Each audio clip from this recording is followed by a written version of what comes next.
Honourable members, standing under number 225, subsection 2, paragraph B, requires Speaker to report the House any petition other than those presented by a member. Further, Article 119 of the Constitution provides for the right of any person to petition Parliament to consider any matter within its authority, including petitioning the House to enact, amend, or repeal any legislation. In this regard, honourable members, I wish to report the House that my office has received a petition signed by Mr. Jonah Kachuki of ID number 24631-866. The petitioner claims that whereas Articles 142 and 180 of the Constitution fixes the term of office for the President and county governors, respectively, to 2 terms, the provisions do not apply to the following other elective offices. 1, the Deputy President. 2, the Speaker of the National Assembly. 3, the Speaker of the Senate. 4, Members of Parliament. 5, Deputy Governors. 6, Members of County Assemblies. The petitioner is concerned that the above exemptions are discriminatory. Now, members, the petitioner is therefore praying that the National Assembly amends Articles 102, 148, and 180, and other related provisions so as to limit the term of office for the above listed elective positions to a maximum of 2 terms, as is the case for the President and county governors. Having determined that the matters raised by the petitioner are well within the authority of the House, I order that the pursuant to provision of Standing Order 227-1, the petition be committed to the Departmental Committee on Justice and Legal Affairs, and the committee to consider the petition and report its findings to the House and the petitioner in accordance with Standing Order 227, subsection 2.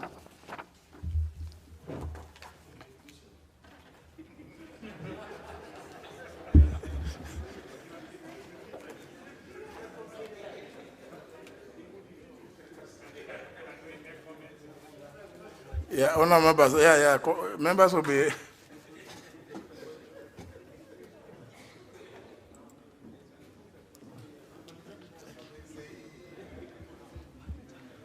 Two minutes.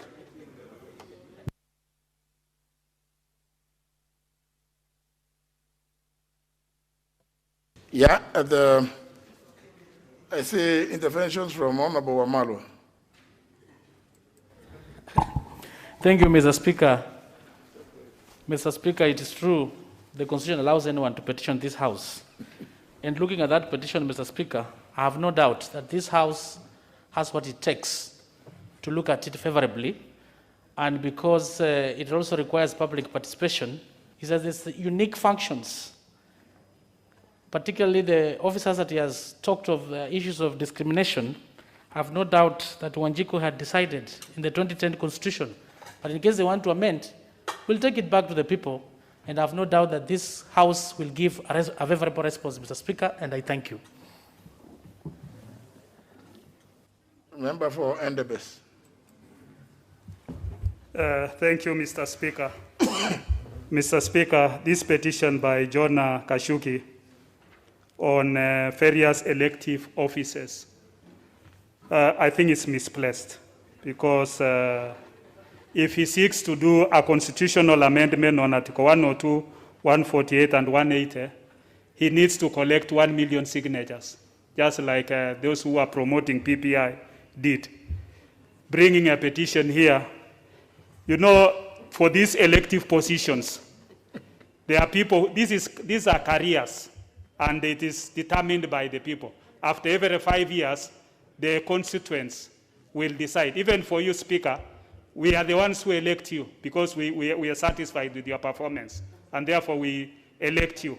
In elective positions, I think it is that you go and seek the mandate from the people as we are heading into the next general elections. And I think, to me, I think this is a waste of resources, and is actually a misplaced and committee time to go and look into this. I think the committee should be spared from this kind of petitions, that they have more work to be able to look into that are more productive to this country. Those few remarks, I reject it. Member for Kimilili. Thank you, Honorable Speaker. While the petitioner has a right to petition this House, we also have a civic duty to be able to advise the petitioner, Honorable Speaker, that this country, we are already struggling with those officers whose term is capped to 2 terms, Honorable Speaker. Most governors who are doing their last term, they have gone rogue, Mr. Speaker. Some have even disappeared from the offices because they will tell you, me, I'm going home. So as much as the petitioner has a right to petition on this House, but we are also thinking of in future even removing the term limit so that somebody can run, as long as you have the level playing field for the Kenyans to decide, Honorable Speaker.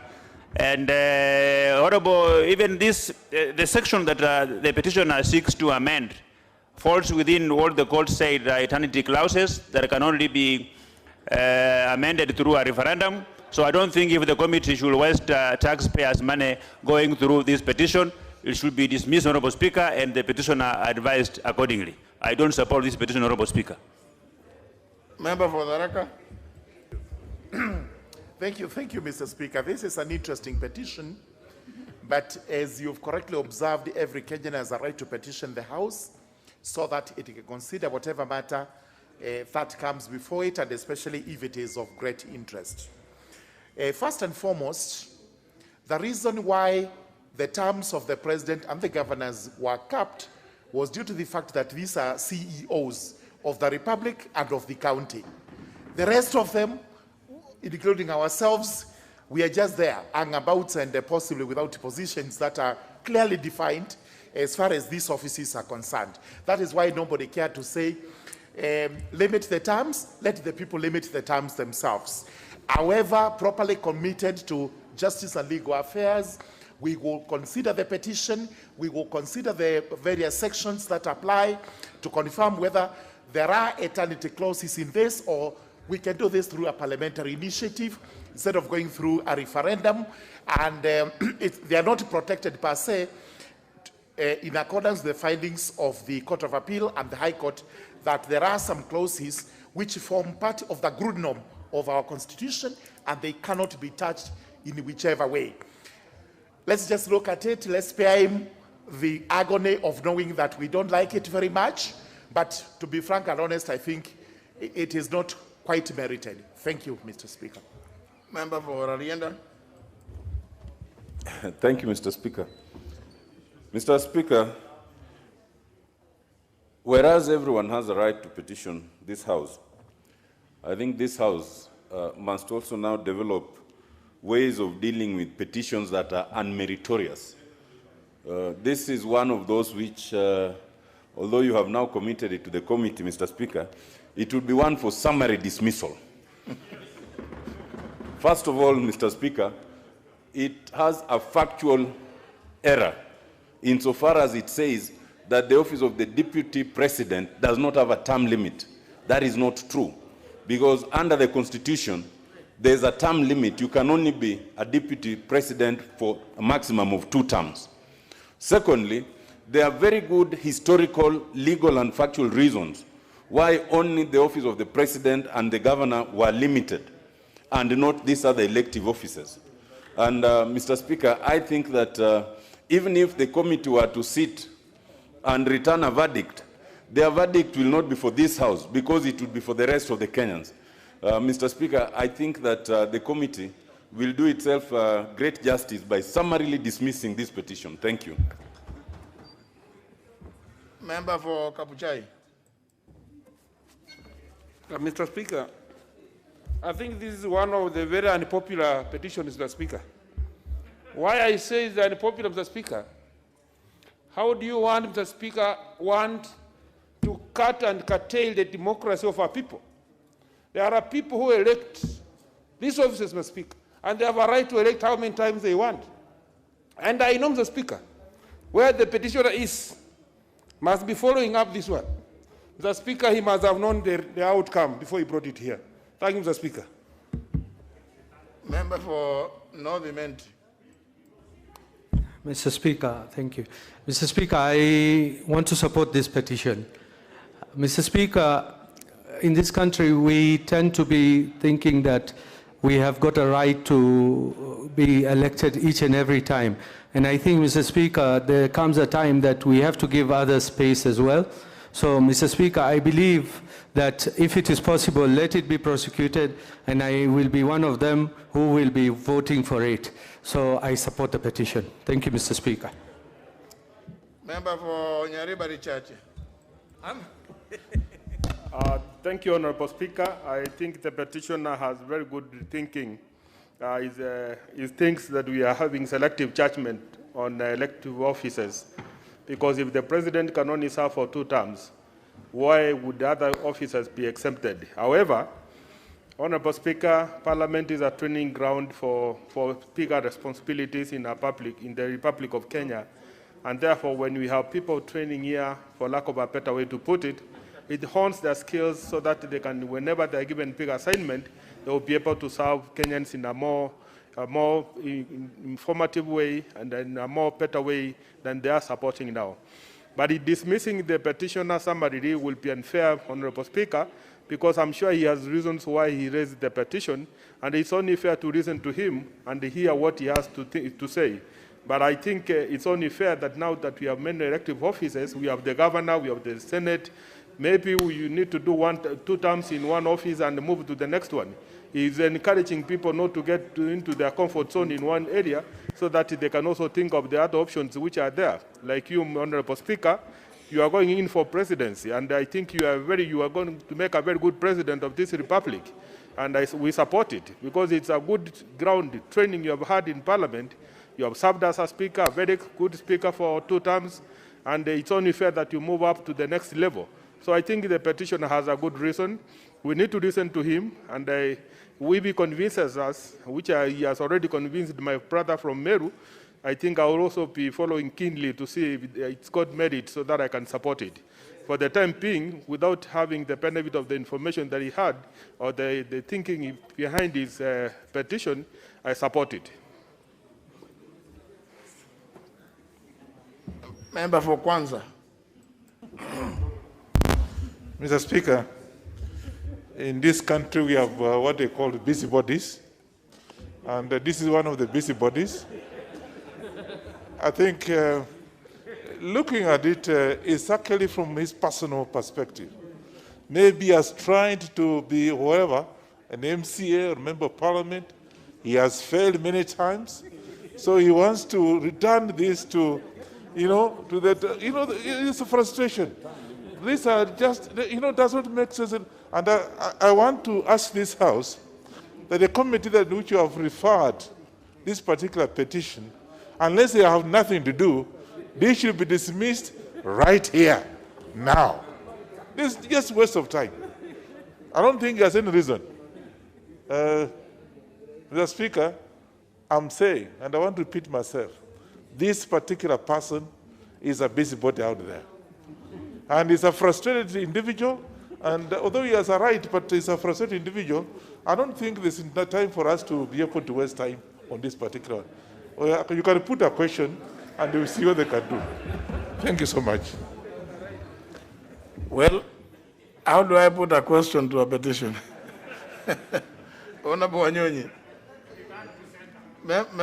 Unless you say art, yes. Member for Marakwet West.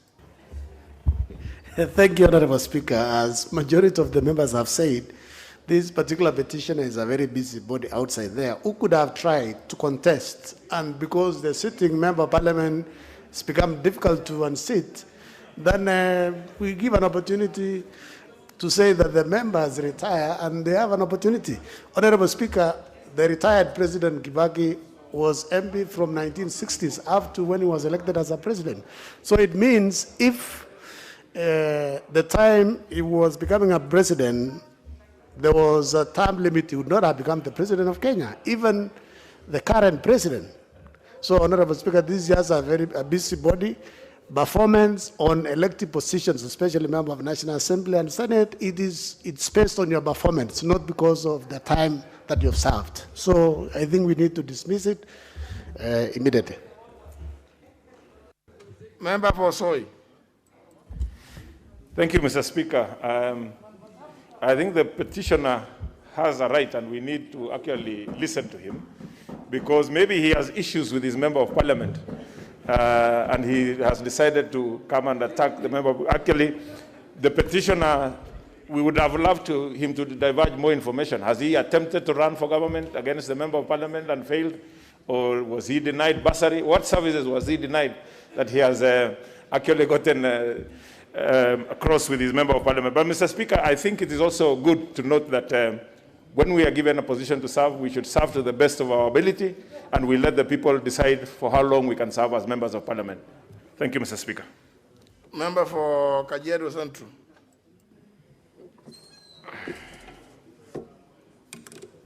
Thank you, Honorable Speaker. I was actually waiting to contribute on a statement by Honorable Sosio. But let me just add to the voices of my colleagues, Honorable Speaker, on this petition. And let me say, Honorable Speaker, that the petitioner is within his rights. He's within his constitutional right to petition this House, however unpopular that might be. But Honorable Speaker, having this chance, I got something that concerned me. The Honorable Didmas